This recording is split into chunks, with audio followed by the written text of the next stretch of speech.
All right, so today our special guest is Jonas Atsuji. Now, Jonas is an entrepreneur, he's a landlord, he's a hard money lender, he's a real estate investor, he's a real estate agent. Jonas has multiple business that he's started and run successfully. So today what we're going to do is interview him based off of entrepreneurship. How does one go about starting their own business? Maybe you work a 9 to 5 and you're thinking, man, I just want to quit my job. I just want to do something that I want to do. And you've got an idea for a business, whether it's a restaurant, whether it's a landscaping business, whether it's a contracting business, whatever it may be. So Jonas has a lot of experience in starting up his own businesses. So you're definitely going to want to stay tuned, listen to the full show, hear the different ideas that Jonas is going to share in case you too want to start your own company. Good morning, everybody. You are listening to K-Talk Radio 1640 AM. This is the show, Utah Home Sweet Home. I am your host, Yoshi Shiraki. Our very special guest today is none other than Jonas. Yeah! Jonas Atsuji. Thank you. How are you, buddy? You made me feel so special. Thank you so much. Oh, That's yeah. Awesome. Thank you. Good. All right, guys, we are back. It is K-Talk Radio 1640 AM. This is the show, Utah Home Sweet Home. I am your host, Yoshi Shiraki. And we've got Jonas Atsuji as our special guest today. And it is the nightmare story time. So, Jonas, do you mind sharing an entrepreneurial nightmare story with our listeners so that they can, one, avoid doing the same mistake, and two, obviously learn from it? Absolutely. Thank you. Oh man, so many to choose from. Okay, so I'll just do the 1892 property. Okay. Because that's fresh on my mind. So, like I said, we got it for basically like 60, 70K less than market value. Nice. When I made the offer, because they were asking, a lot more. But so we get the deal, and Okay. I think, man, this is a slam dunk. I'm gonna knock one out of the park. Yeah. So, I didn't do an inspection. That's problem number one. Okay. So, like, there's a saying that I have. I don't think I coined this phrase, but being cheap is expensive. Yeah. This is one of those being cheap is expensive moments. Uh-huh. Like, pony up the $500 or whatever it is and get an inspection. Right. You must get inspection. Don't have your contractor go through and, oh yeah, it looks good. Like, Yeah. he just wants the job. He's Yeah. not an inspector. Right. So,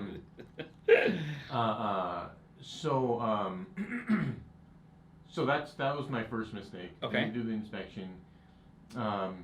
And sometimes the spread is so big. Yes. You think there's no way that this is going to cost 60 grand to fix up. Yeah. But what I learned is you can get preliminary bids from contractors. Just have them walk through and just say, hey, based on what you see, like give them a punch list of Yeah. things that you need to do, and then just get a hard bid. Yeah. And then add on more, because there's going to be things that he didn't see that are Yeah. underneath the or the subfloor or whatever that's Sure. invisible, Yeah. behind the sheetrock, or in this case lath-in plaster. That's how old we were talking. And then like one other. So here's the other, and this was a very painful, slow learning process. Mm-hmm. I would always try to get the best deal on the contractors, like Mhm. the cheapest guy. Oh yeah, just give me the cheapest guy, Yeah, because I yeah. wanted to increase my profits. Yeah. Man, being cheap is expensive, brother. Yeah. Woo! Yeah. Man, I'm telling you, because I heard, the weird thing is I had heard these stories before, Right. and I don't know why. It was like it just didn't even go in my brain. Yeah.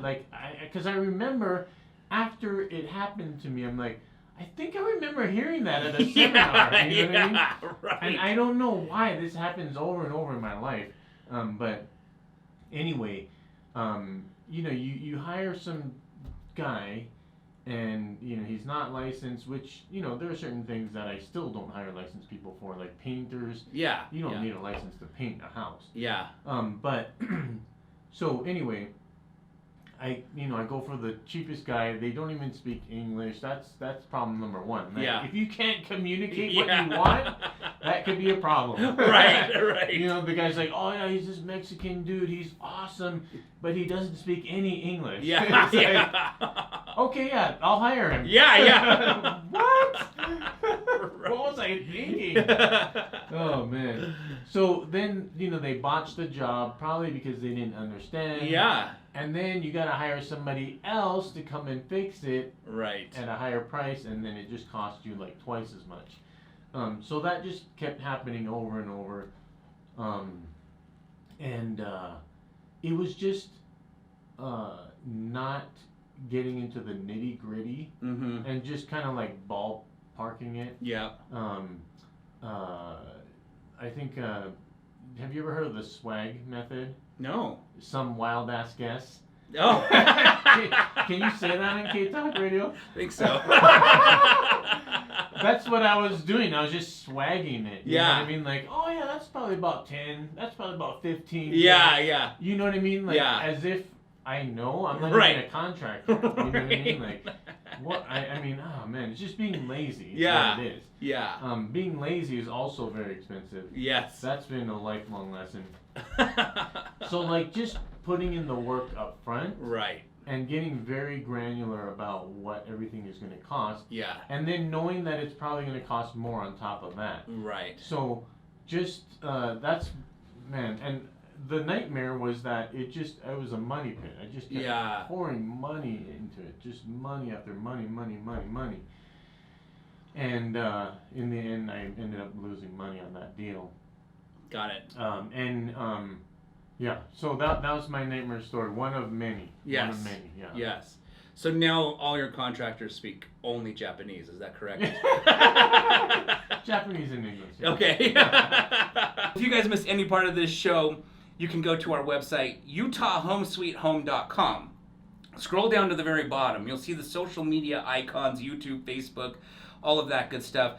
You can definitely watch these shows there on our YouTube channel in case you missed any of it. And Jonas, thanks so much again. Thank you, brother. I appreciate it. Love you, man. I love you too, man. All right, and I hope everybody else has a spectacular rest of the day.